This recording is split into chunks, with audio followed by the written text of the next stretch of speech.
Hello, welcome to Tailgate Talks. I'm Donald Forgione, former park ranger and director of the Florida Park Service.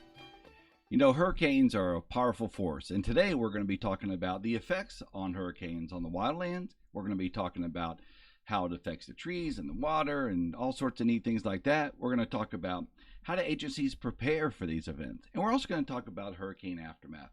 Let's get right to it. You know, hurricanes are like fire in the sense that they are nature's fury, right? And so we think about it as a personal note is that it's dangerous, and they are. So we always need to make sure we prepare.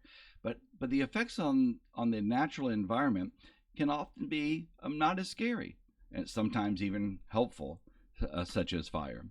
You know, hurricanes. I've seen it through the years. Is that hurricanes like making a swath through the forest, and that's sometimes interesting because sometimes forests are so thick with overstory that it doesn't allow a lot of sunlight to the forest floor. But when a hurricane comes and makes this swath, it allows these trees to lay down and the grasses start growing.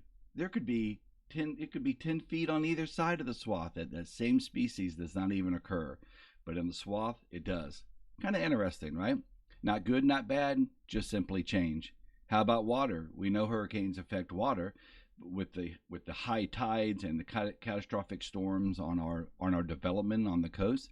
Sure, that's a bad thing. But in the environment, if you think about it, all of the natural inlets that occur in Florida probably occurred through a hurricane. And we know this because quite often these barrier islands are separated once again during a hurricane with another inlet. This just happened in 2018 with Hurricane Michael at St. Joseph's Peninsula State Park. It actually made the peninsula an island. Now it's grown. The sand is coming back, and it'll be a peninsula once again. But indeed, that's what hurricanes do. Not good, not bad. Just simply changing the environment. How about on animals? You know, I've never seen a catastrophic animal event during a storm, but of course it affects them. You know, I was walking on St. Lucie Inlet State Park in Stuart, Florida, near Stuart, Florida, in Martin County, after Hurricane Andrew in 1992, and we looked down the beach, and what did we see? A flock of flamingos. Yep, a flock of flamingos. Never been there before. How did that happen? We think they came from a zoo, maybe in Miami, and can you imagine that trip from Miami to St. Lucie Inlet, riding on a hurricane? Well, that's nature, right? It's pretty amazing. Also, it allows these species to move, and also things like seeds and other plants and animals get a chance to move, or perhaps invade a certain area after a storm, like the grass species I spoke about earlier. So it's pretty neat things. How do agencies prepare for this? You know, agencies that provide this outdoor recreational amenities such as forests and parks and wildlife management areas, city and county parks do an awesome job at this. They allow the visitor to come in and experience nature. But when nature comes a knocking on the door like a hurricane, oftentimes the parks are closed, and the staff does a great job really preparing for these storms. So when the storm is over, we can get you back in as soon as we can. That brings up hurricane aftermath. You know, hurricane aftermath, sometimes it's like in the forest, it's like pickup sticks. Remember the game Pickup Sticks? And trees are falling every which way. It's pretty neat to look at, but very, very dangerous to work on. It takes an expert sawyer and swampers to clear that particular area. And that's what these agencies do. They do a great job with that.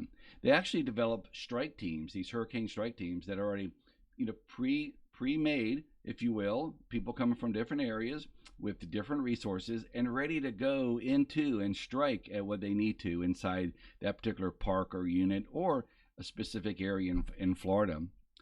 I was very honored to lead such a team in Osceola County after Hurricane Charley.